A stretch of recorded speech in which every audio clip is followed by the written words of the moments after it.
अस्सलाम वालेकुम रहमतुल्लाहि वबरकातुहू। आगे देखेंगे आसमानी किताबें।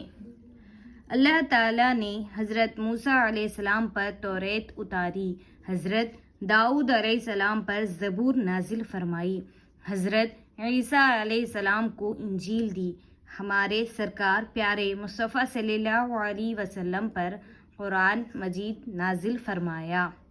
कुरान शरीफ अल्लाह ताला की आखिरी किताब है।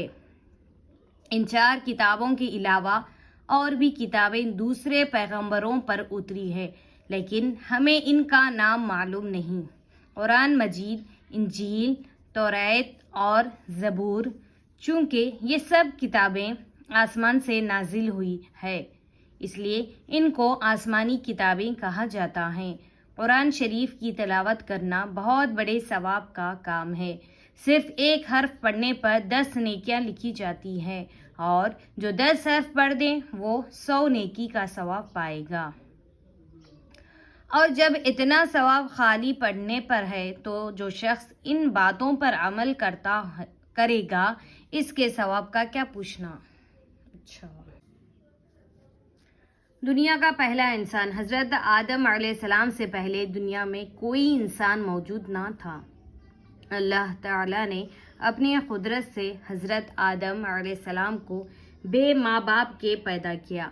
आप दुनिया के पहले इंसान हैं। फिर अल्लाह ताला ने आपकी बीवी हज़रत हवा रज़ी अल्लाह ताला अन्हा को पैदा किया और हुक्म दिया कि तुम दोनों जन्नत में रहो। एक ज़माने तक आप और आपकी बीवी जन्नत में रहे, फिर हुक्म इलाही से ज़मीन पर आना हुआ। यहाँ आने के बाद हज़रत हवा से बेटा और बेटी पैदा होना शुरू हुए। जब औलाद की तादाद बहुत ज़्यादा हो गई तो हज़रत आदम अलैहिस्सलाम ने इनको कई जगहों पर बसाया।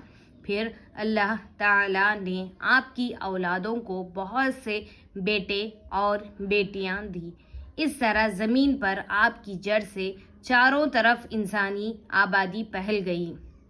दुनिया भर के सारे इंसान आप ही की औलाद है।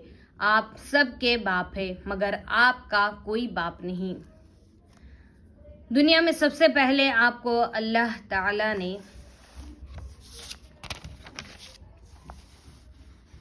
पैगंबर बनाया, आपको सारी ज़मीन की सल्तनत अता फरमाई।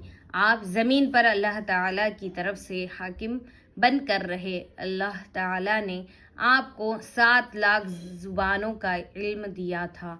आप अरबी, फ़ारसी, रोमी, सिरियानी, अबरानी, अंग्रेज़ी, पंजाबी, मराठी, यूनानी, जर्मनी, चीनी, जापानी, तुर्की, उर्दू, हिंदी वगैरह दुनिया की तमाम बोलियां जानते थे। सवाल देखिए, हज़रत आदम अलैहिस्सलाम ज़मीन पर तशरीफ़ लाने से पहले कहाँ रहते थे? दुनिया भर के सारे इंसानों का बाप कौन है? हज़रत आदम अलैहिस्सलाम की बीवी का नाम क्या है?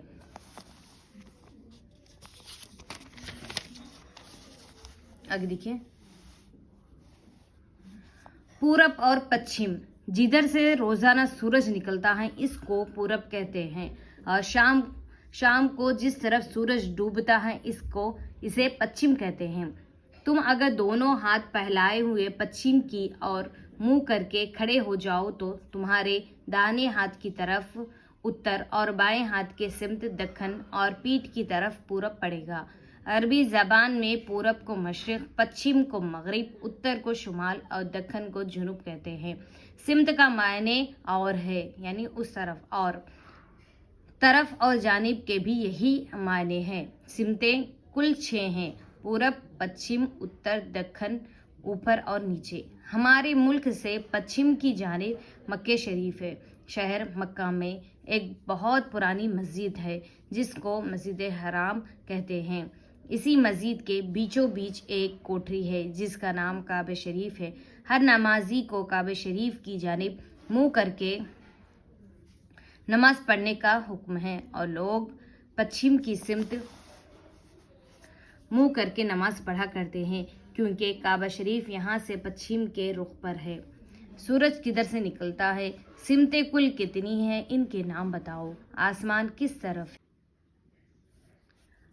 عربی پڑھنے کی مشق، پختہ ہجے کرائیے. حمزہ دال زبر اد، دال نون پیش دن، الدنیا الف زبر یا، الدنیا.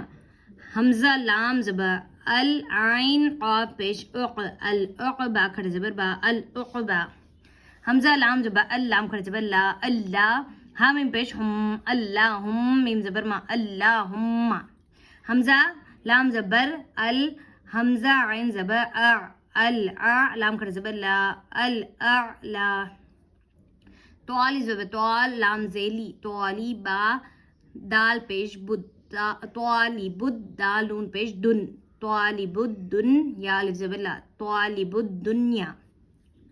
حمزہ لام زبر ال، میم واو زبر مو، المو لام کھڑے زبر لا، المولا. سین زبر سا، میم زیر می، سمیع عین لام زبر ال، سمیع لام کھڑے زبر لا، سمیع اللہ پیشو، سمیع اللہ. یا زبر ای یا پیشو، ایوہا نون زبر ہن، ایوہن نون زبر نا، ایوہن.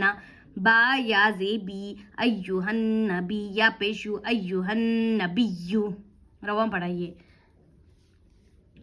طالب الدنیا مغرور، طالب العقبہ مسرور، طالب المولا منصور، طالب الدنیا مردود، طالب العقبہ مسعود. المسلم عاقل، الفاسق غافل، الکافر جاہل. قال النبی صلی اللہ علیہ وسلم العلم فریضۃ علی کل مسلم و مسلمہ صلی اللہ علی سیدنا محمد صلی اللہ تعالی علیہ وسلم. سمع اللہ لمن حمدہ، اللہم ربنا ولک الحمد، اللہ ربی لا شریک لہ، سبحان ربی الاعلی، السلام علیک ایہا النبی ورحمۃ اللہ. نئی سواریاں. پرانے زمانے میں سواری اور بوجھ ڈھونے کا کام زیادہ تر جانوروں سے لیا جاتا تھا. لوگ گھوڑے اور اونٹ پر سوار ہو کر دوسرے شہروں کا سفر کرتے تھے. خچر، اونٹ اور گدھے پر سامان لاد کر ایک جگہ سے دوسرے جگہ پہنچاتے تھے. جب کبھی دور دراز مقام پر جانا ہوتا تو راہ میں کئی مہینے گزر جاتے تھے. سنسان بیابان میں چور اور ڈاکو کا بڑا خطرہ رہتا تھا، کیونکہ یہ لوگ مسافروں کا سامان، روپیہ پیسہ لوٹ لیا کرتے تھے. جہاں میلوں جنگل ہی جنگل ہوتا تھا، وہاں پانی نہ ملنے کے سبب مسافر ہلاک ہو جاتے تھے. جو لوگ لگاتار پیدل چلتے ان کے پاؤں میں چھالے پڑ جاتے تھے. غرض اس زمانے میں سفر کرنے والے بڑی بڑی مصیبتوں کا سامنا کرتے تھے.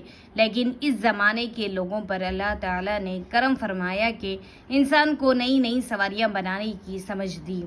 چنانچہ رب العالمین کی دی ہوئی عقل سے لوگوں نے طرح طرح کی سواریاں تیار کر ڈالی. پانی میں تیرنے والی سواری اسٹیمر،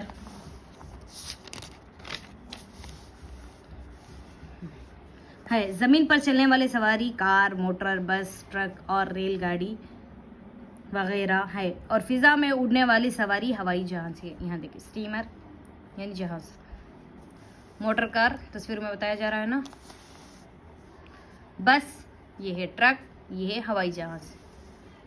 آج ان سواریوں کے بدولت ہزاروں میل کا سفر بہت آسان ہو گیا ہے.